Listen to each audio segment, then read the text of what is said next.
व्रतोपवास की महिमा में शकट व्रत की कथा। भगवान श्री कृष्ण बोले, महाराज, मैंने जो भीषण नरकों का विस्तार से वर्णन किया है, उन्हें व्रत उपवास रूपी नौका से मनुष्य पार कर सकता है।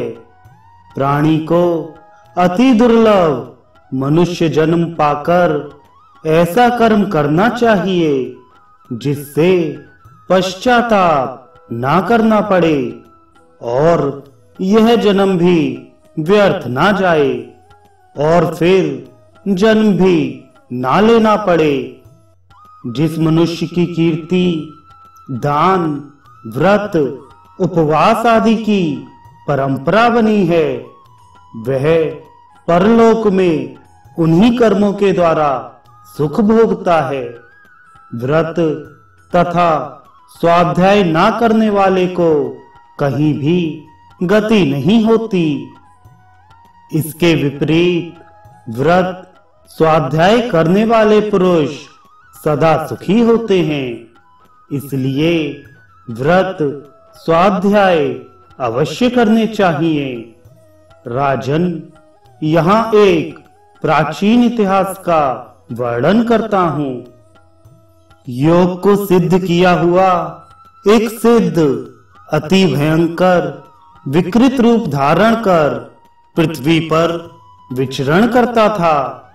उसके लंबे ओंठ, टूटे दांत, पिंगल नेत्र, चपटे कान, फटा मुख, लंबा पेट, टेढ़े पैर और संपूर्ण अंग कुरूप थे। उसे मूलजलिक नाम के एक ब्राह्मण ने देखा और उससे पूछा कि आप स्वर्ग से कब आए और किस प्रयोजन से यहाँ आपका आगमन हुआ? क्या आपने देवताओं के चित्त को मोहित करने वाली और स्वर्ग की अलंकार स्वरूपिणी रंभा को देखा है? अब आप स्वर्ग में जाएं तो रंभा से कहें कि अवंतीपुरी का निवासी ब्राह्मण तुम्हारा कुशल पूछता था। ब्राह्मण का वचन सुनकर सिद्ध ने चकित हो पूछा कि ब्राह्मण, तुमने मुझे कैसे पहचाना?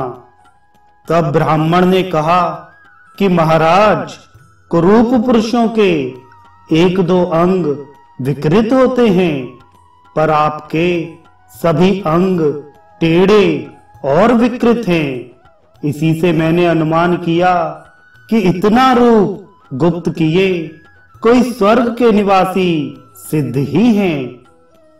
ब्राह्मण का वचन सुनते ही वह सिद्ध वहां से अंतर्धान हो गया और कई दिनों के बाद पुनः ब्राह्मण के समीप आया और कहने लगा, ब्राह्मण, हम स्वर्ग में गए और इंद्र की सभा में जब नृत्य हो चुका, उसके बाद मैंने एकांत में रंभा से तुम्हारा संदेश कहा, परंतु रंभा ने यह कहा कि मैं उस ब्राह्मण को नहीं जानती। यहाँ तो उसी का नाम जानते हैं जो निर्मल विद्या, पौरुष, दान, तप, यज्ञ अथवा व्रत आदि से युक्त होता है। उसका नाम स्वर्ग भर में चिरकाल तक स्थिर रहता है। रंभा का सिद्ध के मुख से यह वचन सुनकर ब्राह्मण ने कहा कि हम शकट व्रत को नियम से करते हैं, आप रंभा से कह दीजिए।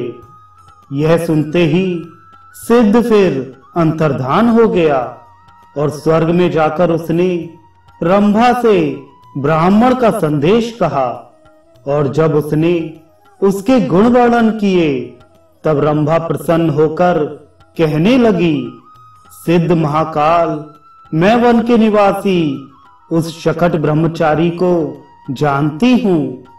दर्शन से, संभाषण से, एकत्र निवास से और उपकार करने से मनुष्यों का परस्पर स्नेह होता है, परंतु मुझे उस ब्राह्मण का दर्शन संभाषण आदि कुछ भी नहीं हुआ। केवल नाम श्रवण से इतना स्नेह हो गया है। सिद्ध से इतना कहकर रंभा इंद्र के समीप गई और ब्राह्मण के व्रत आदि करने तथा अपने ऊपर अनुरक्त होने का वर्णन किया। इंद्र ने भी प्रसन्न हो रंभा से पूछकर उस उत्तम ब्राह्मण को वस्त्राभूषण आदि से अलंकृत कर दिव्य विमान में बिठाकर स्वर्ग में बुलाया और वहां सत्कार पूर्वक स्वर्ग के दिव्य भोगों को उसे प्रदान किया। ब्राह्मण चिरकाल तक वहां दिव्य भोग भोगता रहा। यह शकट व्रत का महात्म्य हमने संक्षेप में वर्णन किया है। दृढ़वर्ती पुरुष के लिए राजलक्ष्मी, वैकुंठ लोक, मनोवांछित फल आदि दुर्लभ पदार्थ भी जगत में सुलभ हैं। इसलिए सदा सत्यपरायण पुरुष को व्रत में संलग्न रहना चाहिए।